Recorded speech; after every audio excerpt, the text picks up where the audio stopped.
वह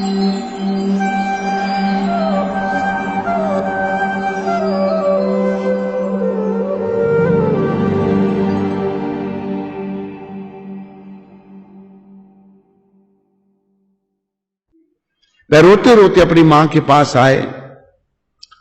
मां के पास आए, मां ने देखा बेटा बड़ा रो रहा है। बेटा क्या हुआ? सारी बात बताई। और ध्रुव जी कहते हैं कि मुझे अपने पिता से बड़ा राज्य चाहिए। राज्य क्या है? ये भौतिक बात है। यहां गुरु महाराज बड़े अच्छे ढंग से समझा रहे हैं, कृपया आप सब समझने का प्रयास करो ताकि हमारा आने वाला कल अच्छा हो। अभी सुनीति माता अपने पुत्र ध्रुव को कहती हैं, देखो बेटा वो तो तुम्हें मिलने से रहा, क्योंकि तुम्हारे पिता जो हैं मुझे नहीं चाहते, वो तुम्हारी दूसरी माता को बहुत चाहते हैं। तो ध्रुव महाराज कहते नहीं मुझे राज्य चाहिए, बच्चा रो रहा है। उस समय ध्रुव महाराज की आयु केवल 5 वर्ष की थी। तो सुनीति माता कहती हैं, जो बड़ी सती साध्वी देवी माता थी, वो कहती हैं बेटा वो तो तुम्हें भगवान ही दे सकते हैं। मां भगवान कहां मिलते हैं? ऋषि मुनि उनको जंगलों में खोजते हैं। 5 वर्ष का बालक घर से निकल पड़ा भगवान की खोज में। एक बात यहां हमने ध्यान रखनी है, अगर हमारा संकल्प, अगर हमारी भावना अच्छी होगी वो जरूर पूरी होगी, भगवान जरूर पूरा करेंगे उसको। और घट-घट के वासी भगवान सब जानते हैं कौन कैसा है। कमी है केवल हमारे में, सत्संग के माध्यम से उस कमी का सुधार करना है। इससे पहले जीवात्मा शरीर का त्याग कर दे, हमने कमियों का, दोषों का त्याग करना है। तो भगवत प्रेरणा से नारद जी महाराज जो अनन्य भक्त भगवान के हैं और सदा भगवान का गुणगान करते हैं और भक्ति का दान देते हैं। नारद जी आगे, ध्रुव कहां जा रहे हो बेटा तुम? तो ध्रुव जी कहते हैं कि मैं भगवत प्राप्ति करने जा रहा हूं। असल में ध्रुव जी को नारद जी भगवत प्रेरणा से ही मिले, लेकिन नारद जी परीक्षा ले रहे हैं, बेटा तू एक बहुत छोटा है, तुम जाओ, जब बड़े हो जाओगे फिर जाना भगवत प्राप्ति के लिए। ध्रुव जी कहते हैं, देव ऋषि आप अगर कृपया मेरा मार्गदर्शन कर सकते हैं तो मेरा बड़ा सौभाग्य होगा। मैं वापस घर जाने वाला नहीं, मैं तो निश्चित रूप से भगवत प्राप्ति करना चाहता हूं। नारद जी कहते हैं, बेटा मैं तेरी परीक्षा ले रहा था, तुम्हें अवश्य भगवान मिलेंगे, तुम बड़े पक्के हो, दृढ़ निश्चय है तुम्हारा। सारी विधि बताई, मंत्र बताया। ओम नमो भगवते वासुदेवाय, ओम नमो भगवते वासुदेव, ओम नमो भगवते वासुदेवाय।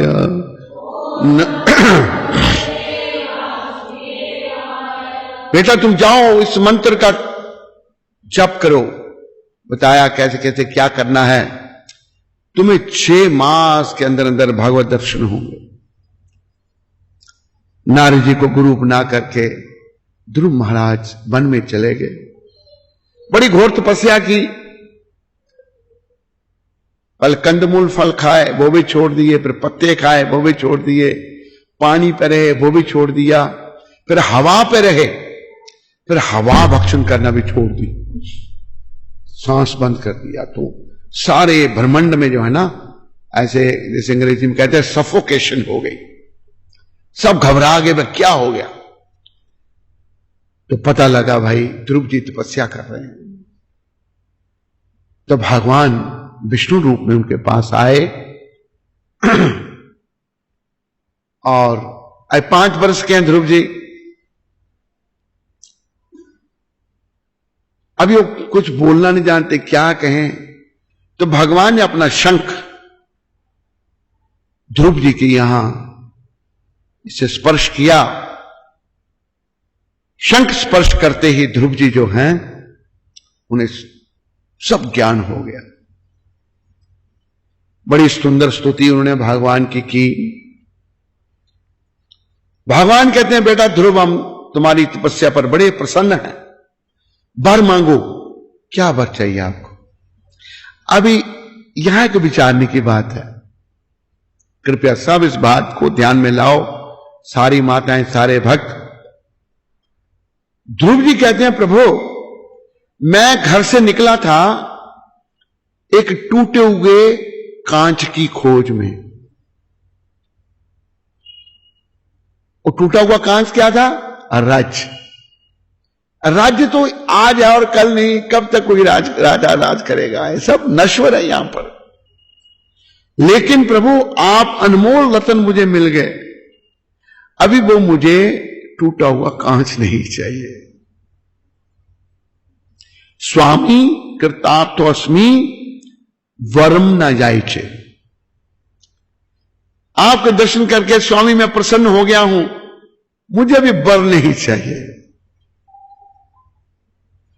हमारा संसार में मन कब तक लगा है? जब तक ये शुद्ध नहीं होता। अभी ध्रुव जी के भौतिक इच्छा से भगवान के पास गए, लेकिन जब वो शुद्ध हो गए तो अभी उनको भौतिक राज्य नहीं चाहिए। तो मेरे प्यारे हरि भक्तों, माताओं, कलियुग का प्यारा है, समय अच्छा नहीं है, लेकिन मौका बहुत अच्छा है, बहुत अच्छा मौका है। जब परीक्षित जी महाराज ने देखा था कि एक शूद्र जिसने राजा के कपड़े पहन रखे हैं और एक गाय का वध करने जा रहा है, परीक्षित ने कहा कि ठहर शठ, तू मेरे राज्य में गाय का वध करने का साहस कर रहा है। उन्होंने धनुष पर बाण का संधान कर दिया कि अभी मैं तेरा वध करता हूं, मारता हूं तेरे को। तो वो शूद्र कौन था? कलियुग। उसने समर्पण कर दिया, हाथ खड़े कर दिए, हाथ खड़े कर दिए और कहा कि राजन, उन्होंने कहा तू कौन है? कहते मैं कलियुग हूं, अरे मेरा राज्य आ रहा है। कहता मेरे जीते जी तेरा राज्य नहीं आ सकता।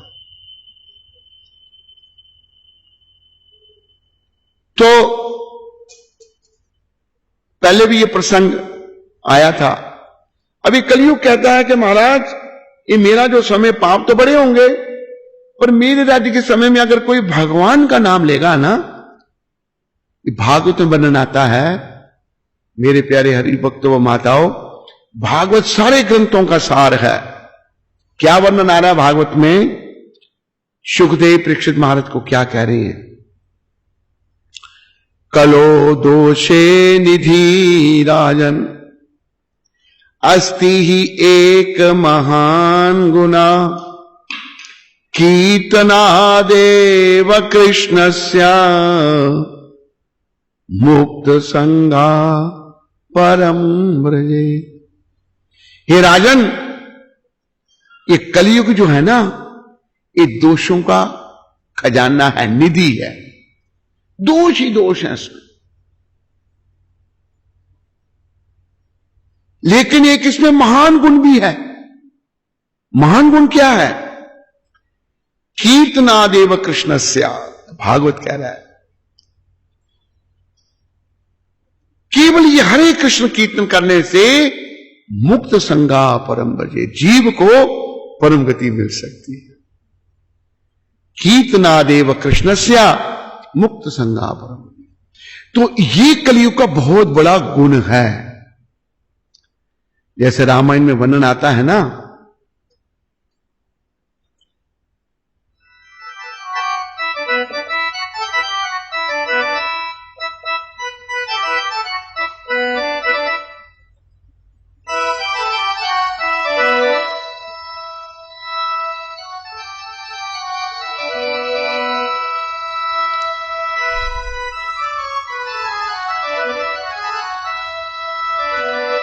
कलो दोषे निधिरायन, कलो दोषे निधिरायन, अस्ति ही एक महान गुना, कीर्तनादेव कृष्णस्य मुक्त संगा परम व्रजे।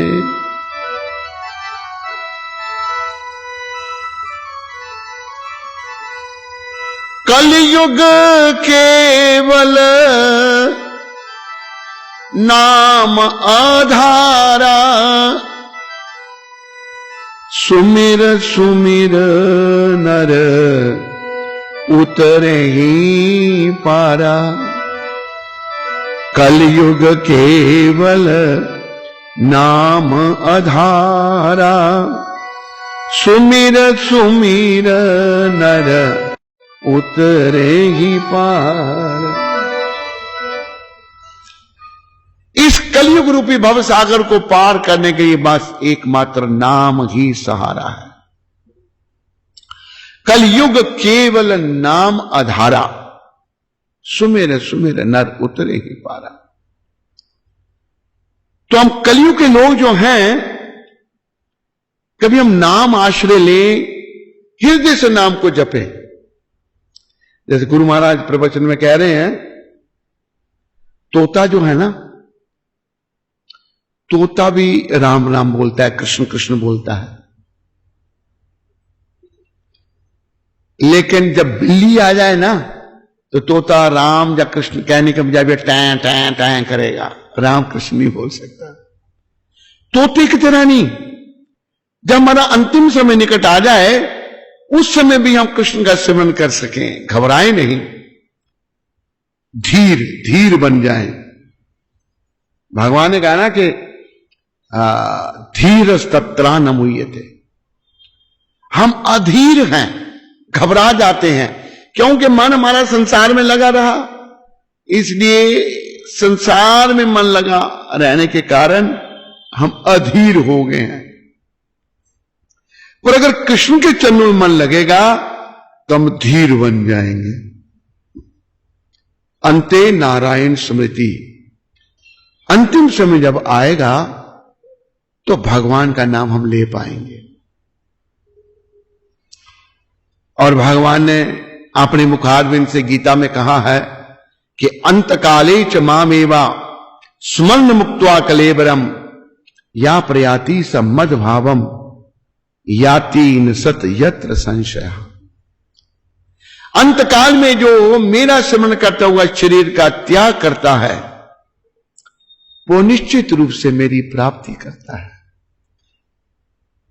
पर अंतकाल का स्मरण जीवन काल में जो हम करेंगे ना, उसके अनुसार ही बनेगा। और हम प्रायः जो अधीर हैं, जीवन काल में अपने अंतिम समय को हम भूले हुए हैं। इसलिए भगवान ने कहा है कि जन्म मृत्यु जरा व्याधि दुख दोषानु दर्शनम। जन्म मृत्यु वृद्धावस्था दुख दोषों के हम सब दर्शन करें। प्रायः हम इसको भूले हुए हैं।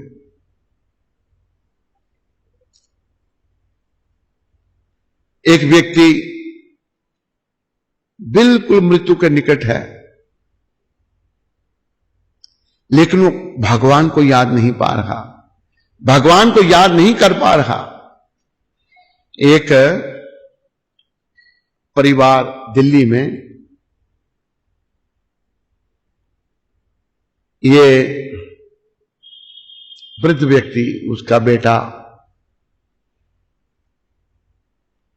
बेटा और उसकी पत्नी गुरु बुद्धि रखते हैं हम में, तो उनके आना जाना होता है। अब ये वृद्ध व्यक्ति बीमार हो गया बड़ा, ऐसी हरकतें ये वृद्ध व्यक्ति कर रहा है जो बताने में शर्म आती है। बेटा और उसकी बहू हमें बता रहे हैं कि महाराज, वो कहते हैं कि महाराज अभी हमारे बाबूजी को भगवान का नाम लेना चाहिए। बहू कहती है कि ये ऐसा कर रहे हैं, ऐसा किया उन्होंने, मुझे सुनने में शर्म आई। अब यहां विचारने की बात क्या, जीवन काल में से वृद्ध व्यक्ति ने ऐसे ही काम किए, अब जब अंतिम समय उसका निकट आ गया, कुछ दिनों में मर भी गया वो, बेटा तो कह रहा है इनको भगवान का नाम लेना चाहिए, अभी इनका शरीर छूटने वाला है, ऑपरेशन हो गया था, बड़ा कष्ट था। ये आंखों देखी बात आपको बता रहे हैं। जीवन काल में अगर भजन नहीं हुआ, हरि चरणों में अगर मन नहीं लगा, तो अंत समय में नहीं लग सकता। ये आपने कृपया पुरुषोत्तम भगवान पुरुषोत्तम मास की कृपा से इस बात को याद रखना है। इसलिए भगवान ने कहा कि जन्म मृत्यु जरा व्याधि दुख दोषानुदर्शनम, जन्म मृत्यु वृद्धावस्था, दुख दोषों के दर्शन करो बस। जैसे भगवान के दर्शन करने आए हो ना, ये भी कृपा करके भगवान मूर्ति रूप में आए हैं, ये अर्च विग्रह अवतार है, ऐसे जन्म मृत्यु जरा व्याधि के भी दर्शन करो, क्योंकि ये सबके लिए आएंगे। पर दुर्भाग्य क्या है, इसके लिए कोई तैयार नहीं है। अब ये वृद्ध आदमी की बात बता रहा हूं, थोड़े समय की बात है, दिल्ली की। जीवन काल में नहीं किया ना, उसी अवस्था में उस बेचारे का शरीर छूटा।